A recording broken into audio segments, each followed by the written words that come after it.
క్రీస్తు ప్రభునందు ప్రియ సహోదరి సహోదరులారా, మనం ఈరోజు తపః కాలంలో 2వ వారంలో గురువారంలో ఉన్నాం. 16వ రోజులో ఉన్నాం. ఈరోజు మనము ధనవంతుడు బేదలాజరు ఉపమానాన్ని ప్రభు వెల్లడి చేస్తూ ఉండగా మనము సువిశేషంలో ఆలకించాం. ఈ లోక సంబంధమైనటువంటి ధనాన్ని, మనకి ఇవ్వబడినటువంటి అధికారాన్ని మనము ఎంత బాధ్యతాయుతంగా నెరవేర్చాలో ఈనాటి సువిశేషం మనకు తెలియచేస్తూ ఉంది. 2 వ్యక్తులను మనము ఈ ఉపమానంలో చూస్తూ ఉన్నాం.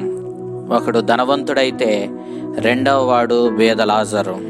మొదటి భాగాన్ని మనం చూసినప్పుడు ఈ ప్రాపంచిక ఆనందాలు, సుఖభోగాలు, ధనము ఏ విధంగా మనకు శాశ్వతమైనటువంటి దుఃఖాన్ని, బాధను, పేదరికాన్ని మిగులుస్తాయో, మనం ఈ లోకంలో అనుభవించేటటువంటి బాధలో రానున్న కాలంలో మనకి ఏ విధంగా శాశ్వతమైనటువంటి ఆనందానికి మనల్ని చేరుస్తాయో ఈనాటి ఈ ఉపమానం, ఈ సువిశేషం మనకు తెలియచేస్తూ ఉంది. అబ్రహాము విశ్వాసులకు తండ్రి అని మనం చెబుతున్నాం. ఈ విశ్వాసుల తండ్రి అయినటువంటి అబ్రహాము పరలోక రాజ్యంలో దేవుని స్థానంలో ఉండి మనకు సందేశాన్ని ఇచ్చేటటువంటి, దేవుని మనసును వెల్లడి చేసేటటువంటి స్థానంలో మనకి కనపడుతూ ఉన్నాడు. ఇక్కడ మనం ఈ ఉపమానాన్ని చూసినప్పుడు పేదవాడైనటువంటి లాజరుకు పేరు ఉండడం, అంత ధనవంతుడు, పేరు ప్రఖ్యాతులు కలిగినటువంటి ఆ ధనవంతునికి పేరు లేకపోవడం నిజంగా మనకు ఆశ్చర్యాన్ని కలిగిస్తుంది. ఈ పేదవాడైనటువంటి ఈ దరిద్రుడి పేరు లాజరు. ఎలియాజర్ అనేటటువంటి ఆ పేరు నుండి ఈ లాజర్ అనేటటువంటి పదం పుట్టింది. ఎలియాజర్ అనేటటువంటిది గ్రీకు ట్రాన్స్లేషన్ నుంచి పుట్టిన పదం. దేవుడే నాకు సహాయము అని ఈ మాటకు అర్థం.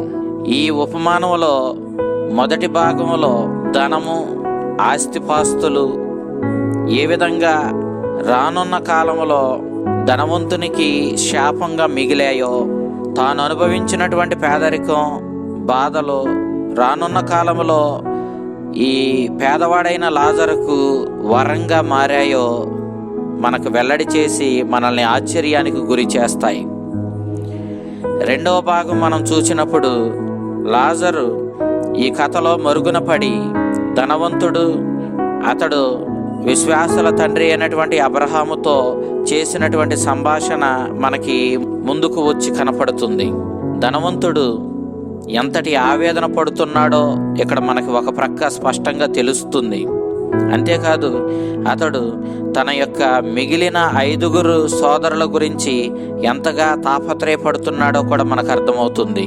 అందుకే ధనవంతుడు తన 5 సోదరుల గురించి అబ్రహాముకు విన్నవించుకున్నప్పుడు, అబ్రహాము ధనం చేత, ఆస్తిపాస్తుల చేత, ఈ లోక వ్యామోహాల చేత గుడ్డివారైన వాళ్ళు, ఖచ్చితంగా ఒక వ్యక్తి మరణం నుండి తిరిగి వెళ్ళి వారికి బోధించిన వాళ్ళు ఏ విధంగానూ ఆ మాటలను పట్టించుకోరు, హృదయ పరివర్తన చెందరు. వాళ్ళు ఈ లోక సుఖభోగాలతో, ఆస్తిపాస్తులతో వాళ్ళు గుడ్డివారైపోయారు అన్న విషయాన్ని స్పష్టంగా అబ్రహాము తెలియచేయడాన్ని మనం చూస్తూ ఉన్నాం. ద్వితీయోపదేశకాండం 30వ అధ్యాయం 11వ వచనం నుంచి 14వ వచనం వరకు మనం చూచిన సందర్భంలో మోషే దేవుని యొక్క వాక్యము శాశ్వతమైందని, ఆ దేవుని వాక్యాన్ని పాటించడం కష్టం కూడా కాదని తెలియచేయడాన్ని మనం చూస్తూ ఉన్నాం. కాబట్టి ఈ ధనవంతుని యొక్క 5 సోదరులు కూడా దేవుని వాక్యాన్ని పాటించడం ద్వారా రక్షించబడతారని, శాశ్వతమైన ఆనందానికి నడపబడతారని, ఆ దేవుని వాక్యాన్ని అశ్రద్ధ చేసి బ్రతికిన వారు ఒక వ్యక్తి మరణం నుండి తిరిగి వెళ్ళి వారికి బోధించిన వాళ్ళు ఏమాత్రమూ దానిని పట్టించుకోరని, ఆ విధంగా వెళ్ళి బోధించడం వృధా ప్రయాసేనని అబ్రహాము ధనవంతుని ద్వారా మనకి వెల్లడి చేస్తూ ఉన్నాడు. కాబట్టి మనము దేవుని వాక్యానికి ప్రాధాన్యతనివ్వాలన్న సత్యాన్ని మనం గుర్తించాలి. ఇక్కడ ఒక వ్యక్తి మరణం నుండి తిరిగి వెళ్ళి బోధించడం అనేటటువంటి ఈ వాక్యం మరణాన్ని జయించి పునరుత్థానుడై మనల్నందరినీ తన ఉత్థాన ఆశీర్వాదాలతో నింపుతూ మనల్ని తన వాక్యం ద్వారా పరలోక తండ్రి దగ్గరకు నడిపిస్తూ ఉన్నటువంటి యేసుక్రీస్తుకి గుర్తుగాను సూచకగాను ఉన్నది. కావున ఈ ఉపమానంలో అబ్రహాము స్పష్టంగా ఒక మాట చెబుతూ ఉన్నాడు. నీవు నీ జీవితంలో అనేక సుఖభోగాలు అనుభవించుచుండా లాజరు అష్టకష్టాలను అనుభవించాడు.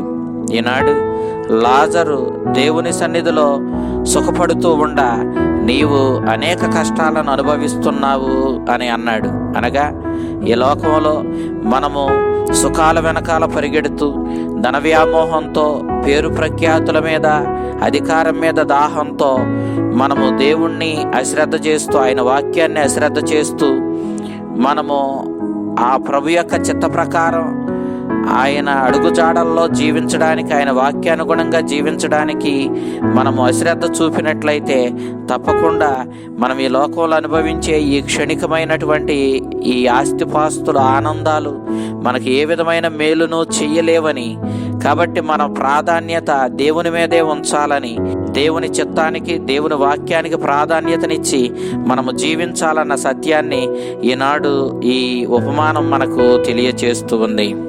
ఈ ఉపమానంలో మనము ధన్యులయ్యేవారు ఎవరో, అయ్యో అనర్థాన్ని కొని తెచ్చుకునేవారు ఎవరో మనకి స్పష్టంగా వెల్లడి చేస్తూ ఉంది.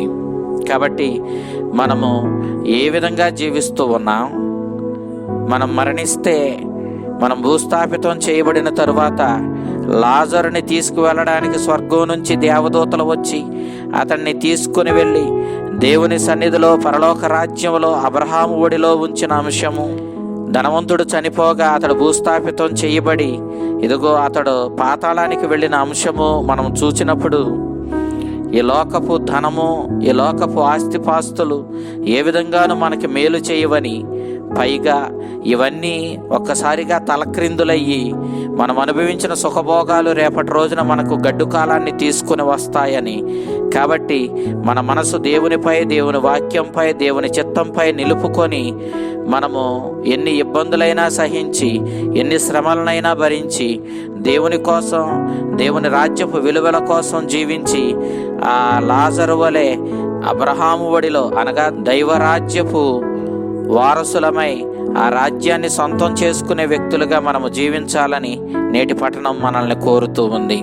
ఆ చల్లని ప్రభువు ఈ లోకపు విలువలను, పరలోకపు రాజ్యపు విలువలను మనము సరిగా అవగాహన చేసుకునే ఆత్మీయమైన జ్ఞానాన్ని మనకిచ్చి మనము దైవరాజ్యపు విలువలతో జీవించి ఆ రాజ్యాన్ని సొంతం చేసుకునే బిడ్డలుగా మనల్ని మలిచి నడిపించాలని ప్రార్థన చేసుకుందాం.